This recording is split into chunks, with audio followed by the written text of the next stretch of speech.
Guys, तो क्या आप लोग भी कपड़े धोने वाले ब्रश को यूं ही फेंक देते हैं? तो ऐसा मत कीजिएगा, क्योंकि आज मैं बहुत ही यूज़फुल टिप्स देने वाली हूं कि आप कपड़े वाले ब्रश को मोजा पहनाकर किस तरीके से यूज़ कर सकते हैं। Welcome back my channel. I hope कि आप सभी लोग बहुत अच्छे होंगे। तो अच्छे रहिए, स्वस्थ रहिए, मस्त रहिए, हंसते रहिए और ऐसे ही मेरे वीडियोस देखते रहिए। तो आज का वीडियो जो है वो बहुत ही यूज़फुल होने वाला है, आपकी बहुत सारी हेल्प होने वाली है। सो प्लीज़ वीडियो को कंटिन्यू पूरा देखिएगा, स्किप मत कीजिएगा। और बस हमेशा की तरह वीडियो पसंद आए तो वीडियो को एक लाइक ज़रूर दे दीजिएगा और चैनल को सब्सक्राइब कर लीजिए, बेल आइकन को हिट कर दीजिएगा, जिस बिकॉज मेरे नोटिफिकेशन आपको टाइम टू टाइम मिल सके और आप मेरे वीडियोस को ऐसे ही एंजॉय कर पाए। तो चलिए फटाफट से स्टार्ट करते हैं। Let's get started. गाइस, तो देखिए हम लोग इस तरीके के नॉर्मली कपड़े धोने के लिए ब्रशेस वगैरह को यूज़ करते हैं, ठीक है। तो ये दोनों ही ब्रश मैं यूज़ करती हूँ। तो इनमें से ये वाला जो ब्रश है इसको मैं रिटायर कर चुकी हूँ। रिटायर सिर्फ अपने बाथरूम से कपड़े धोने के लिए किया है, लेकिन मैं इसको और चीज़ों के लिए यूज़ करती हूँ।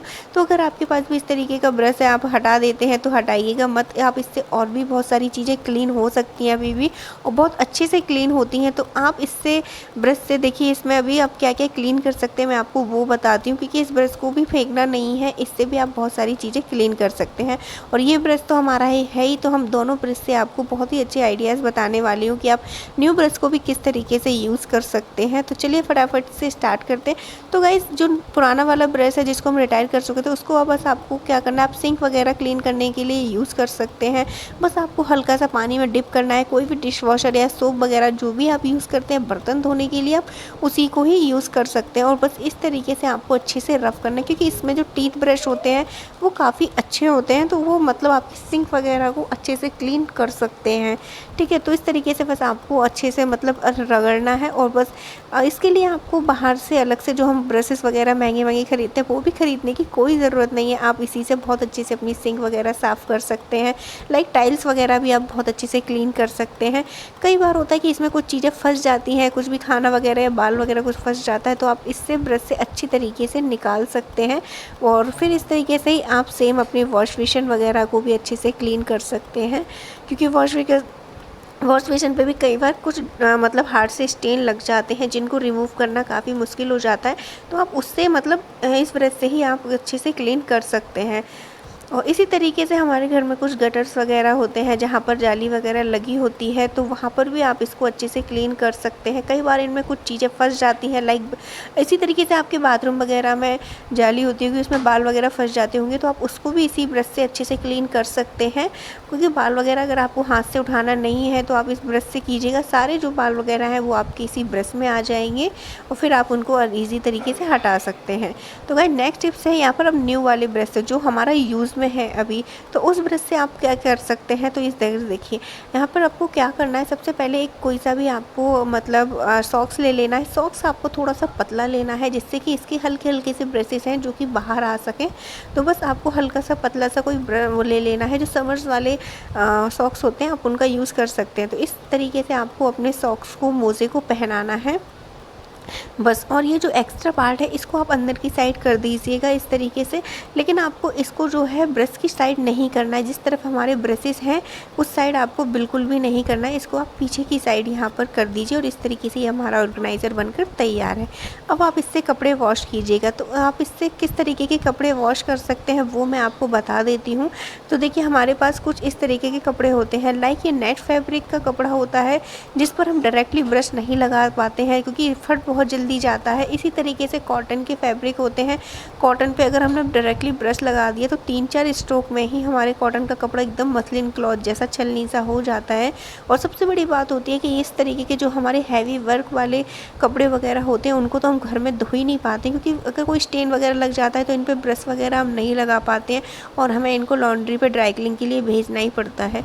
तो अगर आप लोग ऐसा करते हैं तो ऐसा मत कीजिएगा। फिर आपको बस इस तरीके से अपना एक ब्रश बना लेना है और फिर जहाँ पर भी आपको स्टेन वगैरह है वहाँ पर ये पूरे में आप इस तरीके से सोप लगाकर अच्छे से क्लीन कर सकते हैं। तो बहुत ही अच्छे से क्लीनिंग हो जाती है, क्योंकि ब्रशेस की जो हार्डनेस है वो भी लगती है और जो मतलब सॉक्स की सॉफ्टनेस और जो रफली होता है ना सॉक्स, तो उससे बहुत अच्छे से क्लीन हो जाते हैं आपके कपड़े वगैरह। तो आप इस तरीके से कोई भी वर्क वाला कपड़ा वॉश करते हैं तो आप इसी तरीके से यूज़ कीजिएगा। और इसी तरीके से सेम आपको कॉटन का फैब्रिक है तो उस पर भी करना, इससे आपके स्टेन वगैरह भी सारे रिमूव हो जाएंगे और आपके फैब्रिक को भी कोई भी नुकसान नहीं होगा। तो सेम आपको इसी तरीके से अपने जो नेट वाला फैब्रिक होता है उसके साथ भी इसको ऐसे ही अप्लाई करना है। तो गाइज़ ये था मेरा आज का टिप्स कि मतलब इस तरीके से आप अपने मतलब ब्रश को सॉक्स पहनाकर आप किस तरीके से उसको यूज़ में ला सकते हैं। आई होप कि आपको आइडिया पसंद आया होगा। तो सेकंड आइडिया और है कि इस तरीके से अगर आपका मिरर वगैरह ड्रेसिंग का हो या वॉश बेसिन के सामने का ब्रश हो, कहीं पर भी मिरर लगे हों तो गंदे हो जाते हैं और कुछ स्टेन ऐसे लग जाते हैं जिनको रिमूव करना मुश्किल हो जाता है। तो आप इस तरीके से ब्रश से कर सकते हैं। इसमें क्या है कि इसमें आपको दोनों चीज़ें हो जाएंगी, ब्रश की हार्डनेस से सारे स्टेन निकल जाएंगे और आपने सॉक्स पहना रखा है तो उसकी वजह से अच्छे से क्लीनिंग होती चली जाएगी इसकी। तो आपको अलग से पोंछना वगैरह नहीं पड़ेगा, दोनों काम आपके एक साथ ही हो जाएंगे, पोंछ भी जाएगा अच्छे से और जो दाग वगैरह हैं वो भी अच्छे से रिमूव हो जाएंगे। तो आप इसको भी ट्राई कर सकते हैं। तो आप देख सकते हैं यहाँ पर मेरे सारे जो स्टेन वगैरह रिमूव थे वो सारे मिरर्स के निकल चुके हैं। तो गाइज़ अब मैं नेक्स्ट टिप्स आपको यहाँ पर शेयर करूँगी। तो देखिए कई बार क्या होता है कि हमारे कान के होल वगैरह जो हैं वो इस तरीके से बड़े हो जाते हैं। आप देख सकते हैं कि मेरा ये कान का होल कितना ज़्यादा बड़ा हो गया है। तो ये किसी रीज़न की वजह से हो गया था जिसे मैं ऑलरेडी शेयर कर चुकी हूँ। और यहाँ पर एक छोटा सा फिर मैंने दूसरी जगह छिलवा लिए थे क्योंकि लोगों ने बोला था कि इसको स्टिच वगैरह कराना पड़ेगा और मुझे उस टाइम डर लग रहा था तो मैंने दूसरी जगह होल करा लिए थे। लेकिन अब मैं इसको मैं ही अपने इयरिंग्स वगैरह पहन लेती हूँ। तो किस तरीके से पहनती हूँ वो बताती हूँ। अगर आपके भी होल इस तरीके से बड़े हो गए हैं तो आप ये वाला आइडिया ज़रूर ट्राई कर सकते हैं। तो इस तरीके से कान बड़े हो जाते हैं तो हल्का फुल्का झटका लगने का डर रहता है कि कहीं कान ही ना पूरा हट के अलग हो जाए। तो इस तरीके से क्या है कि आप एक मास्किंग टेप का छोटा सा टुकड़ा फाड़ लीजिए। यस, आपको सेलो टेप नहीं लेना है, मास्किंग टेप लेना है क्योंकि अच्छे से स्टिकी होता है तो चिपक जाता है। तो आपको क्या करना है, अपने जो डाट होती है इयरिंग्स की जिसको हम अपने इयरिंग्स में डालते हैं उसमें आपको इसको इस तरीके से डाल लेना है, ठीक है। और जो गम वाला साइड होता है उसको आपको बाहर की साइड रखना है और वैसा वाला साइड आपको अंदर की साइड करना है। तो ये देखिए जो गम वाला हिस्सा है ये तो मैंने इसको बाहर रखा हुआ है। अब मैं इसको इस तरीके से अपने कान में पहन लूँगी, ठीक है। तो क्या है कि इस तरीके से पहनेंगे तो जो डार्ट वाला हिस्सा है वो हमारे कान से अच्छे से चिपक जाता है और फिर हम मतलब हमारे जो है जहाँ पर भी हम चिपकाते हैं वहीं चिपक जाता है। और उसके बाद अपनी जो भी आप डार्ट या पेच वगैरह है वो आप यहाँ पर पीछे लगा सकते हैं कुछ इस तरीके से। तो आप देखिए अब हमारा कान पहले आप देख सकते हैं कैसा था और अब आप देख सकते हैं कैसा है। तो इस तरीके से फटाफट से इंस्टेंटली आपको कोई स्टिचिंग वगैरह ज़्यादा कराने की ज़रूरत नहीं पड़ती है। देखिए मैंने यहाँ पर छोटा वाला होल मेरा साइड से है और मैंने बड़े वाले में ही डाल रखा है। तो इस तरीके से आप वेयर कर सकते हैं। वैसे तो मैंने 3 जगह अपने कान में छेद करवाए हुए थे। तो ये देखिए कितना भी हिलाएंगे डुलाएंगे बिल्कुल भी आपके कहीं पर भी इयरिंग्स आपका गिरेगा नहीं और अपनी जगह पर ही रहेगा। तो नेक्स्ट टिप्स है मेरा इस वाले कान का भी होल इतना ही बड़ा हो गया था, दोनों कानों के ही होल मेरे बड़े हो गए थे। तो यहाँ पर मैं आपके साथ एक टिप्स और शेयर करना चाहती हूँ कि अगर कई बार क्या होता है कि हमारे इयरिंग्स के जो पेच होते हैं ना, जो पीछे हम डार्ट वगैरह लगाते हैं पेच लगाते हैं तो कई बार ढीले पड़ जाते हैं, मिसिंग हो जाते हैं, है ना। मेरे तो बहुत जल्दी मिसिंग हो जाते हैं। तो मैं कुछ ना कुछ आइडिया ट्राई करती रहती हूँ। तो आज की इस वीडियो में मैं आपके साथ 2 आइडिया शेयर करूँगी कि अगर आपके भी पेच वगैरह खो जाते हैं तो आप क्या कर सकते हैं। तो सबसे पहले तो आपको इयरिंग्स पहन लेना है, फिर ये इरेजर का छोटा सा टुकड़ा कट करना है।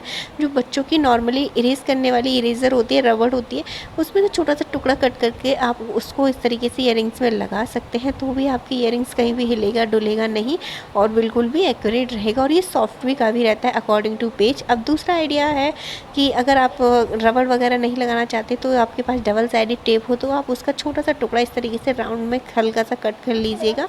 और बस आपको क्या करना है, अब आपको इसको पीछे की साइड से लगाना है। इयरिंग्स आप पहन लीजिए, फिर पीछे की साइड जहाँ पेच लगाते हैं ना वहाँ से लगाना है। तो क्या है इसमें स्टिकीनेस अच्छी होती है तो ये चिपक जाता है।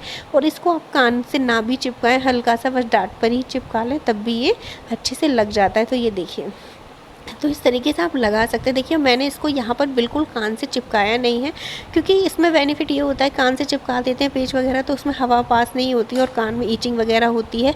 और इसको अगर आप लगाते हैं तो आप बीच में ही अगर रखेंगे। तो ये था मेरा आज का वीडियो। आई होप कि आपको पसंद आया हो। पसंद आया हो तो प्लीज़ वीडियो को लाइक कर दीजिएगा, चैनल को सब्सक्राइब कर लीजिएगा, बेल आइकन को हिट कर दीजिएगा। तो चलिए फिर मिलेंगे हम आपको किसी नेक्स्ट वीडियो में। Till then bye.